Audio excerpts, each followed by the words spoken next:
Good afternoon.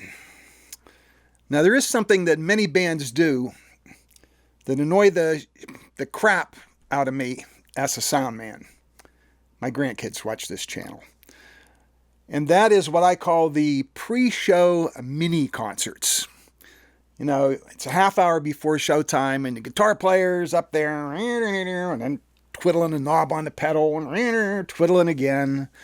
And the drummer is tap, tap, tap, tap, and then turning the drum key, and then do-do-do-do-do-do-do-do, okay? Or the keyboard player, he's up there, he's playing some piece by Emerson, Lake and Palmer. He wants everyone in the place to know that he can play it, even though the band won't be covering that song tonight. These little pre-show concerts go on, and it's just annoying as a sound man. Now, what you could do to mitigate that problem somewhat, you could mute all their channels. But if you mute the channels, they're not going to be able to hear their in-ears or their monitor wedges, which, you know, they might need to do that before the show. They might need to hear what's in their monitors. So muting the channels is not the best idea. I'm going to show you how I do it using subgroups that help somewhat. I hate those little pre-show mini concerts. Let me show you. Okay, to show you how I do this, I've created on the UI16 online demo a simple little mix. I've got 3 vocalists here, and you'll notice that I have each of the vocalists assigned to a subgroup, subgroup 1, which is over here, which is called vocals. I have all the instruments assigned to subgroup 2. Now this I made just a simple one, guitar, keys, bass, and drums. Yours wouldn't be that simple. You'd probably have more than just one subgroup for all this. But basically, all the instruments are in subgroup 2, which I call instruments. Okay. And now what I'm going to do, I'm going to create a mute group. Okay, so let's go here. Let's go to mutes. Okay. And the mute group I'm going to create is just the subgroups, the vocals and the instruments.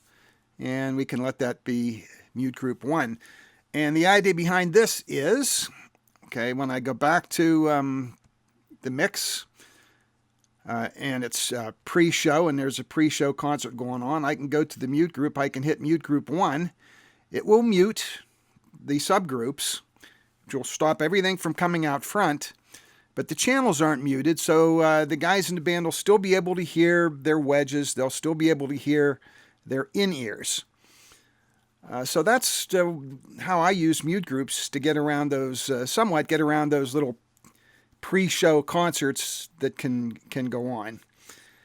And I think it's a pretty handy way to do that. I also have another mute group that mutes everything and you know, the various things. But this is a good one for if you want the guys to be able to hear their monitors, hear their in-ears, and yet you still don't want noise coming out front. You can do it with subgroups. Now, if you have channels running tunes, you want to make sure they're not assigned to any subgroup. You want them going directly to left and right. Otherwise, when you mute subgroups, you'll mute the tunes. If you're using the player in the UI series of mixers, you're going to want to make sure that the player isn't assigned to any subgroups. On the UI series, I think you probably also want to mute the effects masters, because I don't think you can route those to the sub mixes like you can on the Mackie DL series. That's it.